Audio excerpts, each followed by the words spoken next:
All right. When I came to Germany, that was about 4 years ago. I had very little knowledge of German. My German was very bad. I only knew a little bit from Duolingo, some quick lessons that I did online. And I started studying here in English. My first job was also in English, so I didn't practice at all. But eventually I realized that if I wanted to get further, I would have to eventually learn German. And that was the case for my second job when I switched. Everybody was speaking German inside. And I pretty soon realized that in Germany, that's very common, that if you want to get a job here, you need to learn German. And so if you come from another country, in my case, I come from Brazil and I spoke Portuguese only.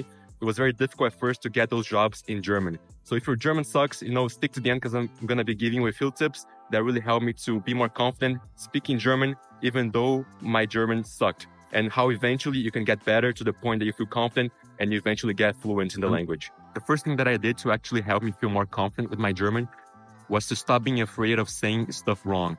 So realize that you actually need very few words to convey information, and you don't have to have perfect grammar and perfect vocabulary to say what you want to say. At first, I was very afraid of trying to sound like a local. And of course, I would never sound like a local. I come from a different country and I don't have German as my native language.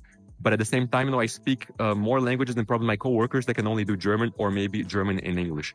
But the point here is to realize that you don't have to be perfect. You can convey the stuff you're trying to convey with very few words. And that's very powerful because it means you can already get a full-time job as long as you can convey some of the information. Sure, it might take you longer to convey something, but that's just a matter of time. As long as your writing and reading skills are better than your speaking, it's fine. It means you maybe know the grammar, can, read text and you can write stuff with the correct grammar given the time. It's just that speaking, because you got to think faster, everything's on the spot. You might have not had the experience to actually implement the grammar. But if you know the rules when you're reading or when you're writing, then that's perfectly fine. It's just a matter of practicing more and more that eventually you're going to use those grammar rules that you're learning on the side when you're actually speaking. It happened countless times with me where I was in a conversation with a group of Germans, for example, and I was trying to build the perfect sentence in my head, the perfect grammar. So I would spend all this time in my head trying to form the perfect sentence. But by the time I even had the chance to say it, the conversation had moved on to another topic. And I was just, I lost all this time building the sentence in my head and I was all wasted. People are now talking about something else. And on top of that, I lost track of what they're talking about because now I was focusing on the sentence in my head that I already lost track of what they're saying and I couldn't even contribute to the conversation anymore. So instead, whenever I catch myself in my head trying to build the perfect German sentence, when I have something to say, I just start saying it. As long as you're doing it confidently and loudly, the attention is going to be on you now. And just focus on being in this flow state where you're saying one word after the other, trying to convey information. And then people are going to understand you. And if a German word is missing that you really need, just say it in English, the English word, and people are going to understand you.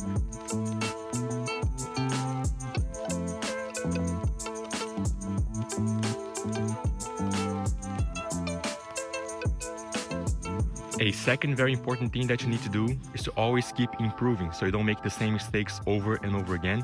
And one way you can do that is to translate the words that you don't know as soon as you hear them. So let's say you're in a meeting and then some German colleague says a word that you have never heard before. The first thing I will do here is to go to leo.com and translate that, or even Google Translate. It doesn't really matter. And it's very common that you're going to be translating the same words over and over again. That happens to me where I catch myself translating the same word maybe 10, 20 times before it finally sticks to my brain. And so as long as you're always translating, so the word doesn't fly by your head and you don't even know what it means and just stays like that, as long as you're always translating it and always trying to keep memorizing stuff, you're going to get better. It doesn't matter if you have to translate it 20 times before you memorize it. Eventually it's going to stick. So that's what I usually do. Before I join a meeting in German, I always have a translator app open on the side. And whenever I hear a word that I don't know, I immediately translate that word and I try to write it down. That's optional, but it's also good if you write it down and write down the meaning in English as well.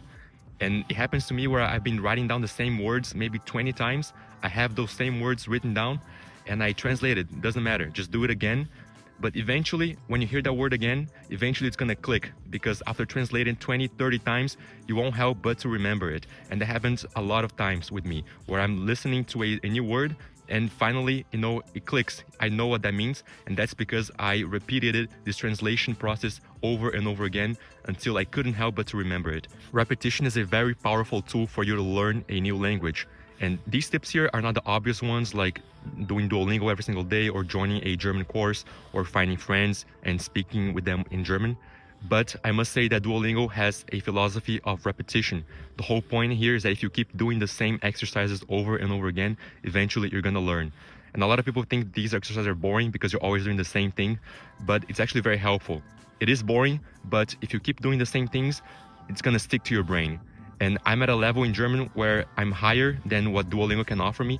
But for over 1 year, I keep doing the same exercises because I have something to learn every time. Especially with more complicated grammar rules, I feel that doing Duolingo really helps those rules to stick with me.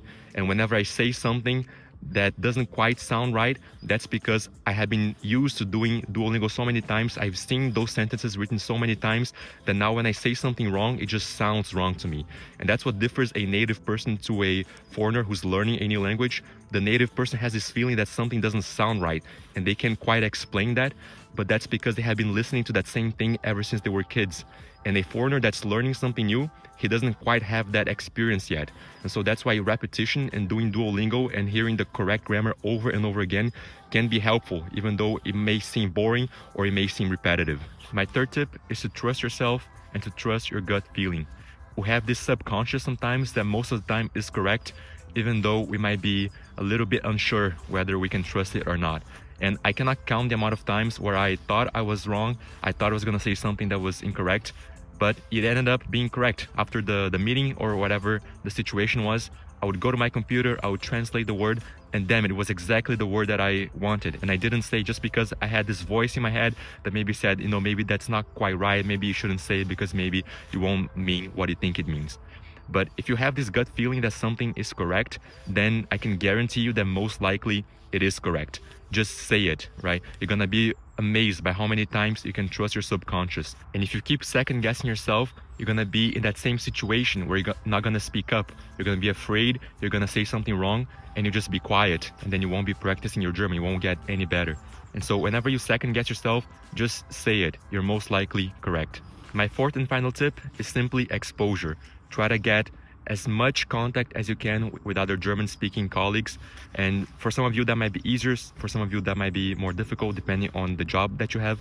In my case, for example, that's not the easiest thing because I work with software development, which is a very lonely profession sometimes. You're just in front of a computer and you have limited contact. But I know for some other professions like sales, for example, you're always talking to people, and that's very good. If you're in that position, then definitely, enjoy that. You are in a one-of-a-kind situation where your German can improve very, very quickly. But even if you're not, try to keep insisting, keep going to those meetings, keep trying to actively listen. Don't be afraid to go out with your colleagues after work to just keep practicing. And don't be afraid of the ugly part. We all start somewhere, and in the beginning especially, that's very difficult. If you don't have a good German, you're probably not as confident as you are in your native tongue. But just keep insisting. Don't be afraid of this ugly part, because that's a necessary step for you to get better and better in German. But that's all that I have for this video. I just wanted to share a few tips that really help me be more confident with my German, even though it might not be the best. But it's a necessary step, and eventually we're gonna get fluent as long as we keep trying and don't be afraid to practice. So thanks for watching, and I see you next time.